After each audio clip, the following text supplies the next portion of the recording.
시청자 여러분 안녕하십니까. 지금부터 전학현의 안보정론을 시작하겠습니다. 자, 이번 시간에는 말이죠. 이 NBS 매주 목요일 날 나오는 여론조사 결과를 말씀을 드리겠는데 국민의힘이 말이죠. NBS 여론조사 이후로 최고치를 경신했다. 이런 보도가 나오고 있습니다. 자, 그래서 이 NBS 여론조사 결과를 간략하게 여러분께 소개해 드리도록 하겠고 그 다음에는요. 이 김혜경 이 법카 의혹 드디어 유죄 판결이 분명해 보입니다. 왜냐하면요. 이 배소연 비서관이 이 항소를 최종적으로 포기했어요. 그래서 2심 재판부 판결대로 이제 형이 확정이 됐기 때문에 유죄가 이제 확정됐고요.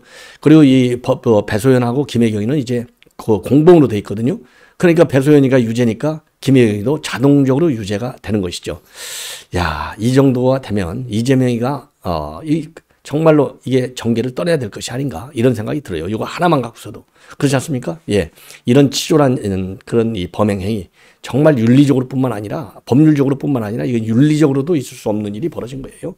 자, 그래서 이걸 보면은 조명현 맨 밑에 7급 비서관이 폭로했던 여러 가지 법과 의혹들도 전부 사실 확률이 크다. 그러면 이재명도 이 법과 유용 의혹이 있지 않습니까?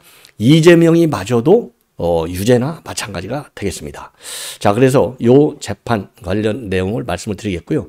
오늘 말이죠. 이 어젯밤에 이어서 오늘 또 지금 임혁배 공관위원장이 단수공천과 전략공천, 그리고 경선, 그 최종 공천 관련 공천 공관위에서 결정된 내용을 발표했어요. 이걸 보면 그동안에 우리가 우려한 대로 이 친명은 전부 공천을 받았고요. 비명은 싹 다 잘라냈습니다. 사천이 되는 것이죠. 사천을 입증해주는 결과가 오늘 나온 거나 마찬가지예요. 그러다 보니까 지금 이제 당 원로들이 오늘 긴급 성명문을 내놨어요. 이런 정체불명의 여론조사를 돌린 사람은 반드시 책임을 져라. 그리고 거기에 대해서 입장 표명을 하라. 이거 이재명이 하라는 얘기죠. 그리고 철저하게 관련 내용을 조사해서 발표하라. 옳은 얘기예요. 자, 그래서 이 당 원로들이 이러한 성명문을 내놨습니다. 자, 그래서 이러한 내용을 가지고 여러분들께요. 짤막짤막하게 정리를 해드리도록 하겠는데요. 우선 NBS 여론조사 내용은요. 제가 자료화면 딱 하나를 준비했어요. 예, 요걸 하나 보시면 자, 금방 알 수 있어요. 자, 우선요. 지금 이제 제일 중요한 것이 자, 이게 이번 선거에서요. 국민의힘한테 힘을 실어줄 거냐 아니면 민주당한테 힘을 실어줄 거냐 이게 제일 큰 관심사항이 아니겠습니까? 그런데 이게 이제 왔다 갔다 하긴 하죠. 왔다 갔다 하긴 하는데 이번 조사에서는 지난번에는요. 국민의힘한테 좀 힘을 실어줘야 되겠다가 47 그리고 민주당한테 힘을 실어줘야 되겠다가 44 그래서 정부 여당 지원이 3% 정도 앞섰어요. 근데 이게 이제 다시 뒤집어져서 아니야. 야당한테 힘을 좀 줘야 돼. 이게 48로 올라갔습니다. 그리고 아니야. 여당한테 그래도 이 국정을 잘 안정적으로 끌어갈 수 있도록 여당을 도와줘야 돼. 요게 44예요. 그래서 지난주에 올라갔던 것들이 이제 다시 까먹는 상태가 됐다. 이렇게 보여집니다. 그래서 요 NBS 여론조사를 보면은요. 지금 여러분들 이 도표에서 보시듯이 대부분이 말이죠. 요게 이제 언제입니까? 지난 9월 기준으로 보면요. 9월에 그 45대 40. 이게 이제 우리 국민의힘 쪽으로 좀 표를 몰아줘야 돼. 이게 45. 아니야, 민주당이야. 이게 이제 40. 그래서 정부에 힘을 실어줘야 되는 건 40으로 높았는데요. 그 이후로 쭉 보면은요. 이 야당한테 힘을 실어줘야 된다. 요게 비교적 이 파란색이야. 파란색이 위에 많이 깔려 있잖아요. 위에. 그리고 빨간색, 그러니까 정부한테 힘을 줘야 된다는 가 주로 이 도표를 보면요. 아래로 많이 깔려 있어요. 자, 그래서 전반적인 NBS, 이게 여러분들 잘 아시다시피요. 이 NBS는요. 전화 면접 여론조사이고요. 여기에 들어가 있는 여론조사 기관들이 대부분이 약간 진보 성향이 강해요. 엠브레인 퍼블릭, K-스탯 리서치, 코리아 리서치, 한국 리서치. 대신에 요 조사 기관들은 우리 국내 여론조사 기관들 중에서도 상당히 중요한 조사 기관에 속한다. 이런 점을 참고로 해서 여러분들께서 봐주시면 좋지 않을까 하는 생각이 들어요. 자, 그리고 이제 이게 이제 이번 총선의 성격과 관련해서 말씀을 드린 것이고, 자, 이번에는요, 그러면 정당 지지도를 보면은요, 국민의힘이 지금 압도적으로 높습니다. 39대 민주당은 31.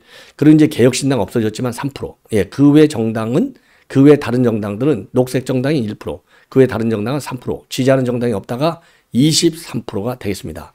자, 그래서 이 2주 전 하고 비교해 보면요. 국민의힘은 2%가 올라갔고 민주당은 1%가 올라갔어요. 그래서 양당의 지지율 격차가 8% 차이인데 이제 오차 범위 밖에서 국민의힘이 앞서고 있다. 그래서 국민의힘 지지도는요, 작년 2월 세 번째 주, 그리고 작년 3월 첫 번째 주에 39를 기록한 이후에 최고치를 기록하고 있는 상황이다. 예. 자, 이렇게 보여지고요. 그 다음에 지역구 국회의원은 누구한테 투표할래? 하고 봤더니 지역구 투표위원, 지역구 국회의원 투표도 국민의힘이 35%로 높아요. 민주당은 33%. 그러니까 이제 정당 지지도도 국민의힘이 오차 범위 밖에서 높듯이 지역구 의원도 국민의힘이 뽑겠다는 게 높다 이거죠. 개혁신당은 3%, 녹색정의당은 1%가 되어 있고 그 외에 다른 정당이 3%로 되어 있어요. 그리고 투표할 후보가 없다. 이게 무려 20%나 됩니다. 근데 이 앞에서 말이죠. 예, 앞에서 그 정당 지지도 하고 볼 때도 지지하는 정당이 없다가 23%로 되어 있어요. 그런 것처럼 지역구 투표할 후보도 없다가 20%로 되어 있습니다. 그리고 비례대표, 국회의원 투표는 어느 정당한테 할래 물어봤더니요. 국민의힘 비례정당한테가 33%, 민주당 비례정당한테가 이건 이제 비례연합정당이잖아요. 여기가 25% 돼 있어서 비례에 있어서도 국민의힘이 압도적으로 지금 높아요. 그리고 개혁신당은 6%로 되어 있습니다. 자, 그래서 국민의힘이 만드는 비례정당은요, 지역구 투표 유권자를 대부분 그대로 흡수를 해요. 근데 민주당이 참여하는 비례연합정당은 상당한 이탈자가 나올 수밖에 없는 그런 여론이 나오는데 제가 보기에는요, 이 원인은 지금 잡탕밥이잖아요. 제가 이제 오늘 오전에도 여러분께 보도해 드렸지만은 지금 민주당은 이게 시민연합이라고 하는 게 전부 종북, 그다음에 반미 이런 정당들, 시민단체들이 들어가 있잖아요. 여기에 대해서 진정한 중도층 또는 친민주 성향층에서도 불안한 거예요. 그러니까 비례대표 할 때 비례대표를 뽑아라. 이거 전부 다 중북 좌파한테 갈 거 아니에요. 열석. 예. 요거에 대한 불만과 우려가 내재된 것이 아니냐. 그런 점에서 지역구는 비슷하게 국민의힘하고 민주당하고 이 정당 지지율하고 비슷하게 나갔지만은 비례대표 국회의원을 뽑는 데서는 국민의힘은 33%인데 비해서 민주당은 훨씬 낮은 25%로 기록이 되고 있는 게 아닌가 이런 생각이 듭니다. 그리고요, 기타 정당이 6% 나왔는데 여기에서 얘기하는 기타 정당은 조국의 신당으로 옮겨갈 개연성이 큰 그런 지지층이 아니냐 이렇게 지금 해석이 가능한 것 같습니다. 자, 그러니까 지금 조국의 신바람이 나가지고 요거를 지금 조국 신당 창당 작업에 지금 열을 올리고 있는 것이 아닌가 이런 생각이 드네요. 예. 자, 이번에는 말이죠. 이 김혜경 관련 얘기인데 이거는 너무나 당연한 얘기죠. 왜? 지금 배소연이가 항소를 포기했다. 이 얘기는요. 결국 유죄 판결에서 벗어날 수 없다는 겁니다. 왜냐? 1심, 2심 모두 유죄 판결을 했어요.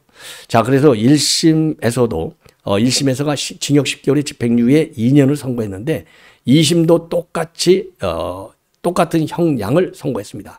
이유도 똑같아요. 그래서 상고를 포기했기 때문에 항소심 판결이 이제는 확정이 됐다. 자, 그래서 항소심 판결이 이제 확정됐다는 것은 유죄 판결로 끝났다. 그러니까 이제 배소연이하고 김혜경이는 공범 관계에 있어요. 그러니까 이건 당연히 김혜경이도 유죄 판결을 받을 확률이 굉장히 크다. 이렇게 볼 수 있는 겁니다. 자, 이 사건은요, 이게 이제 법과 사건이 두 개예요.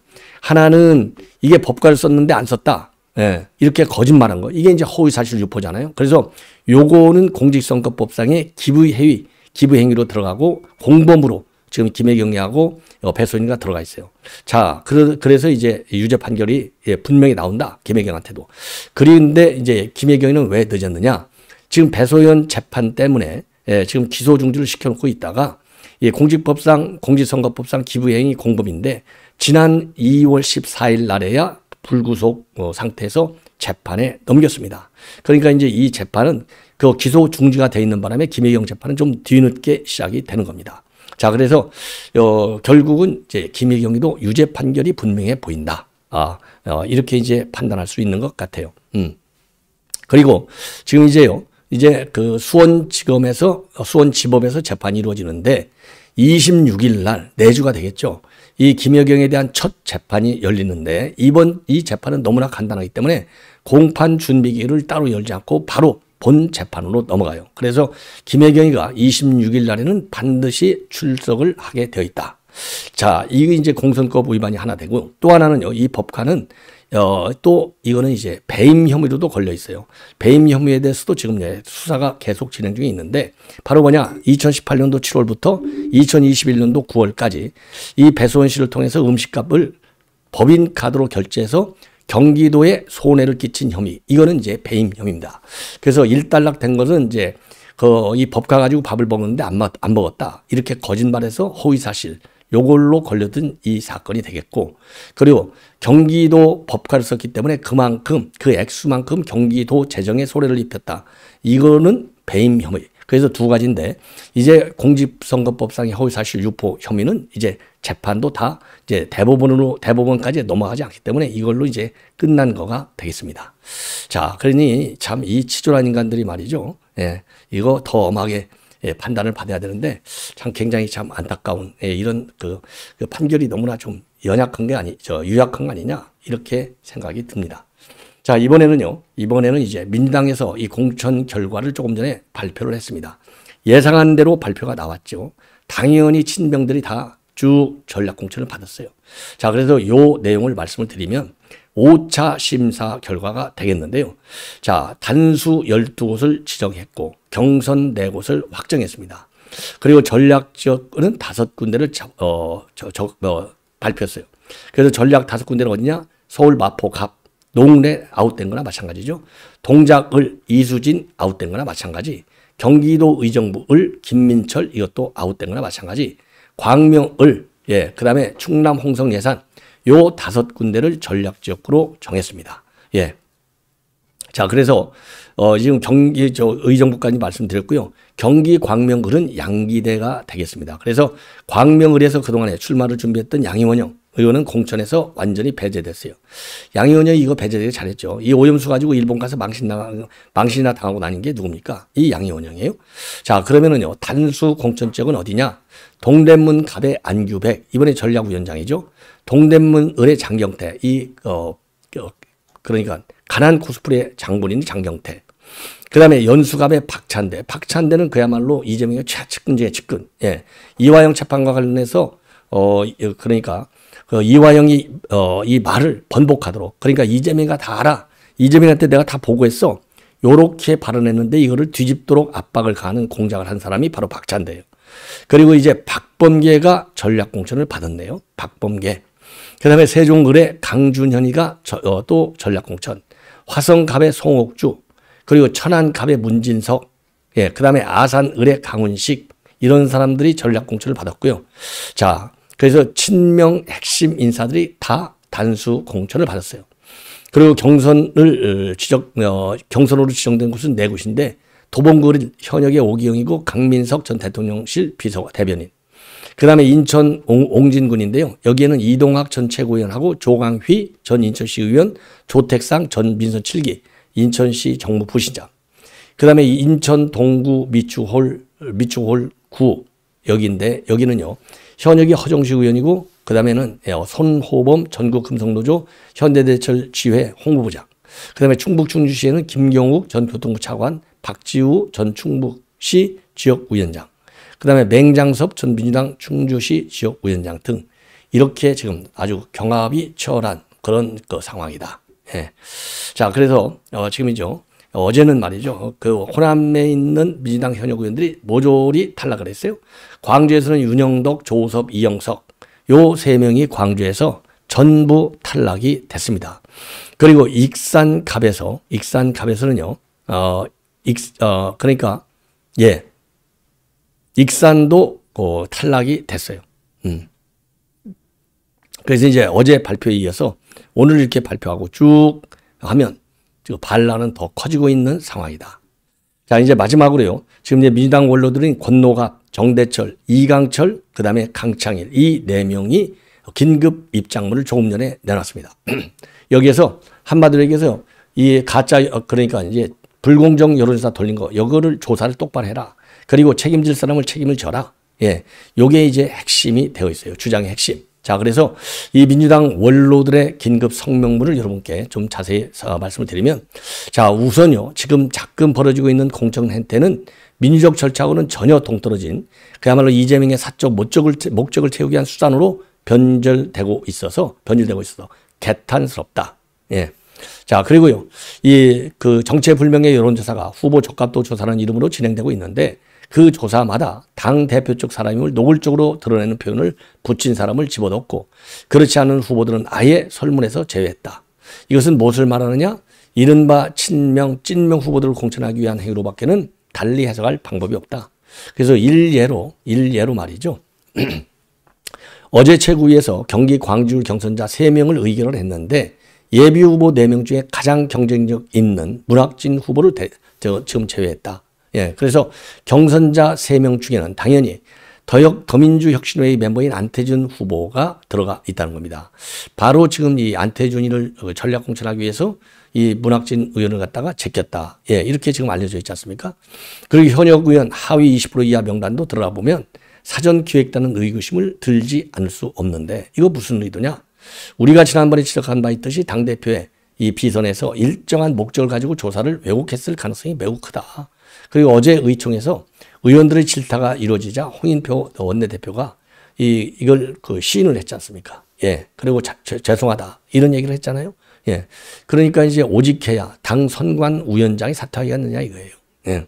자, 그래서 공천 과정에서 이해할 수 없는 일들이 버젓이 자행되고 있고 이것이 공천으로 이어진다면 결과는 불문가지다. 그래서 당에 요구한다라고 밝히고 있어요. 지금까지 벌어진 행태에 대해서 신속하고 철저한 조사를 통해라. 그래서 잘못된 것은 바로 잡아라. 그리고 국민에게 사과해야 된다. 국민의 마음이 떠나버리면 이건 안일무사한 것이다. 예, 그래서 다시 한번 요구하는데 이재명이는 1년의 사태에 책임을 지는 모습을 보여야 한다. 모르쇠로 가다가 어떤 결말을 보고 싶으냐. 오랜 기간 이 당을 지켜온 우리에게 이제라도 이 당이 제자리로 돌아오기를 간절히 바라는 충정에서 입장을 밝힌다. 그래서요, 지금 권노갑, 정대철, 이강철, 강창희요 4분이 이러한 성명문을 내놨습니다. 당연히 옳은 얘기죠. 여기에 대해서 조사를 해서 책임 있는 당국자들은 상응하는 책임을 반드시 지게 해야 되겠다라고 생각이 듭니다. 자, 시청자 여러분, 이렇게 해서 본 방송은 마치겠습니다. 대단히 고맙습니다.